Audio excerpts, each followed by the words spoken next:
இது வந்து வழித்துணைநாதர்கிட்ட ஞானக்கேமலையில் மலை மேலே ஏற இடத்துல வந்து வழித்துணைநாதர்கிட்ட வைக்கிற தீபம் இது. அதாவது வரமெல்லாம் எண்ணெய் ஊற்றிட்டு கற்பூரமெல்லாம் அதில் வந்து 2 பக்கம் வச்சுட்ருக்கேன். ஒரு பக்கம் தீபம் எறிகிறது, ஒரு பக்கம் கற்பூரம் போட்டு அதை கொளுத்தலாம். அதுக்காக வந்து இங்கே செஞ்சுட்ருக்கேன். இதுக்கு உண்டான இரும்பு கொடுத்தவர் வந்து குருன்னு ஒருத்தர் வந்து பாலக்குடி டிவிஎஸ் கம்பெனிக்கு ஆப்போசிட்டில் இருக்காங்க. குரு கொடுத்தாரு.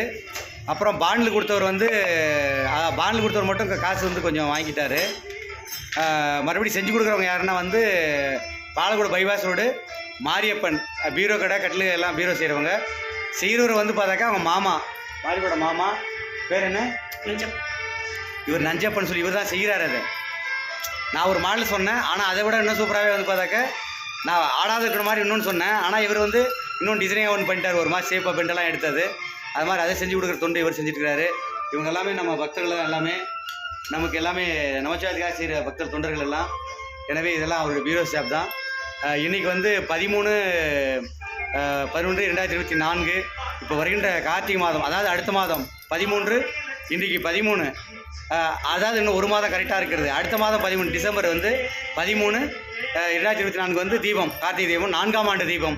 எனவே அதற்காக மேலே தீபம் இருக்கிறது 4ஆம் ஆண்டு. இது வந்து கீழேருந்து மேலே செல்லும் பொழுது வருபவர்கள்லாம் மக்கள்லாம் கொஞ்சம் கொஞ்சம் எண்ணெய் வாங்கிட்டு அதில் ஊற்றி விட்டு ஆலயத்துக்கு முன்பாக இருக்கும் அல்லவா, ஒரு பைப்பில் இருக்கும் அல்லவா பாருங்கள், அதெல்லாம் அது போல் கொஞ்சம் எண்ணெய் ஊற்றிட்டு கற்பூரமெல்லாம் ஊற்றிட்டு அவங்க வந்து மேலே ஏறணும்.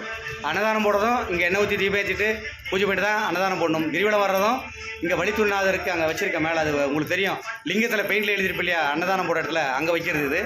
அதே போல் லிங்கமலை நந்திமலையும் ஒரே இடத்துல தெரியும். அந்த இடத்துல ஒரு தீபம் வைக்கிறேன். மொத்தம் 2 கீழே வைக்கிறேன். தீப கம்பம் இதெல்லாம் மேலே வந்து பெரிய மகாதீபம், மகா ஞான தீபம் வந்து மேலே இருக்கிறது. நந்தி தலைமையில் நந்திமலையில் இருக்குது. எனவே பார்க்கும் அனைவர்களும் கண்டிப்பாக தவறாமல் வந்து எப்பொழுது வேண்டுமானாலும் வரலாம். உங்களுக்கு எந்த பிரச்சனைனாலும் அங்கே வந்து பூஜை செய்துவிட்டு மேலே கைலாச கங்கை இருக்கிறது, அங்கே வந்து பூஜை செய்துவிட்டு அடியோட மாசி பெற்றால் போதும். உங்களுக்கு இருக்கக்கூடிய வந்து திருமண வாழ்க்கை, பிள்ளை பிறக்கிறது, அப்புறம் பேய் பிசாசு, இது போன்ற எல்லாத்துக்குமே நம்மைப்பன் அருளாசி வழங்கினால் போதும். செவ்வாய் தோஷம், நாகதோஷம், எல்லா விதமான தோஷமும் நம்மைப்பன் அடியூரிலிருந்து ஆட்சி வழங்கினால் போதும், அனைத்தும் தீரும். எனவே கண்டிப்பாக வாருங்கள். அந்த ஞானக்கேமலையிலே அடியூரிலிருந்து நம்மைப்பனுக்கு ஓம் சர்வசக்தி, ஓம் சர்வஞான குபேர கைலாசனானுக்கு தொண்டு செய்யக்கூடிய அனைத்து உள்ளங்களுக்கும், அனைத்து பக்தர்களுக்கும், தொண்டர்களுக்கும் என் நம்மைப்பன் முழு நல்லராசி. அனைத்து குடும்பம் குபேர வாழ்வு பெற்று ஆனந்தமாய் வாழ்ந்து கைலாயம் ஆதிசிவசக்தி அகந்தநிலை முக்தி அடைய அருள் புரிவேன். ஓம் நமசிவாய போற்றி. ஓம் நமசிவாய. நமசிவாய பண்ணி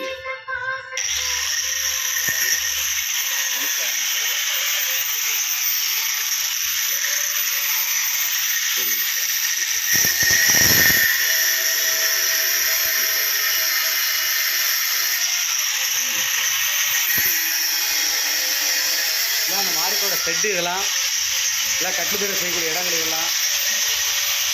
இது வந்து அவர் வாகனி கட்டில் பீரோ செய்யக்கூடிய வந்து ஃபேக்ட்ரின்னு வச்சுருக்கார் அவர். அந்த போர்டு வெளியே இருக்கிறது. எனவே இது பாலக்கோடு பைபாஸ் ரோடு. ஓம் நமசிவாய திருச்சம்பலம். அனைவருக்கும் நமஸ்காரம். ஓம் நமஸ்காரம் திருச்சம்பலம்.